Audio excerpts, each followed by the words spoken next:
my assessment of the security situation in Iraq and to discuss the recommendations I recently provided to my chain of command for the way forward. At the outset, I would like to note that this is my testimony. Although I have briefed my assessment and recommendations to my chain of command, I wrote this testimony myself. It has not been cleared by nor shared with anyone in the Pentagon, the White House, or the Congress until it was just handed out. As a bottom line up front, the military objectives of the surge are in large measure being met. In recent months, in the face of tough enemies and the brutal summer heat of Iraq, coalition and Iraqi security forces have achieved progress in the security arena. Though the improvements have been uneven across Iraq, the overall number of security incidents in Iraq has declined in 8 of the past 12 weeks, with the number of incidents in the last 2 weeks at the lowest level seen since June 2006. One reason for the decline in incidents is that coalition and Iraqi forces have dealt significant blows to al-Qaeda Iraq. Though al-Qaeda and its affiliates in Iraq remain dangerous, we have taken away a number of their sanctuaries and gained the initiative in many areas. We have also disrupted Shia militia extremists, capturing the head and numerous other leaders of the Iranian-supported special groups, along with a senior Lebanese Hezbollah operative supporting Iran's activities in Iraq. Coalition and Iraqi operations have helped reduce ethno-sectarian violence as well, bringing down the number of ethno-sectarian deaths substantially in Baghdad and across Iraq since the height of the sectarian violence last December. The number of overall civilian deaths has also declined during this period, although the numbers in each area are still at troubling levels.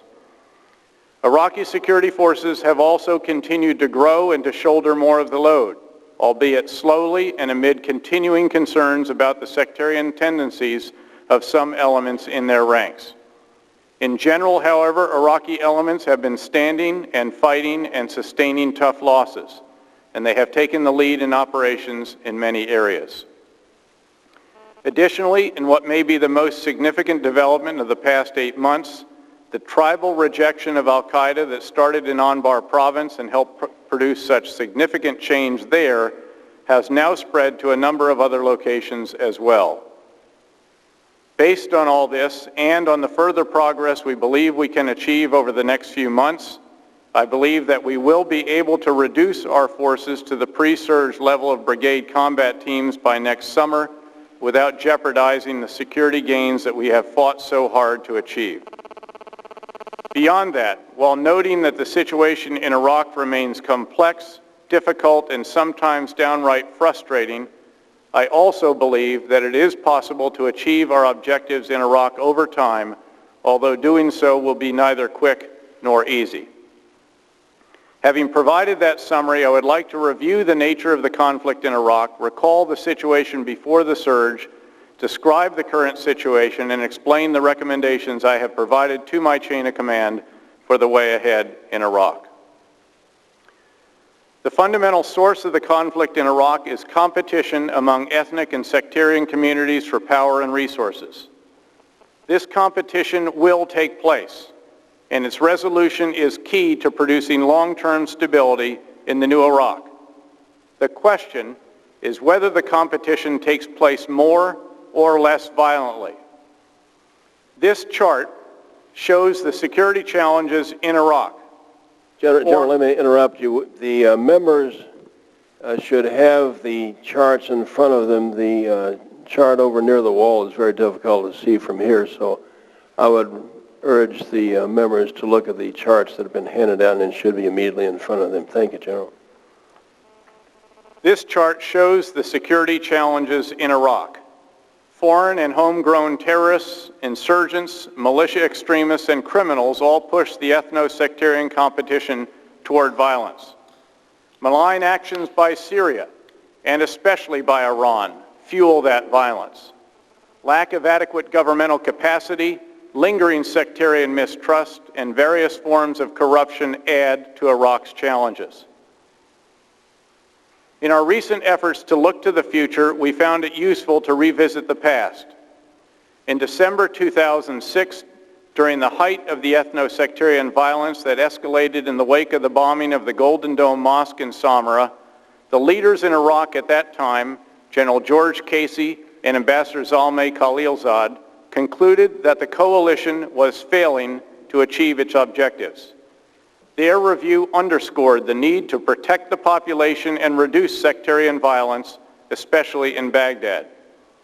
As a result, General Casey requested additional forces to enable the coalition to accomplish these tasks, and those forces began to flow in January.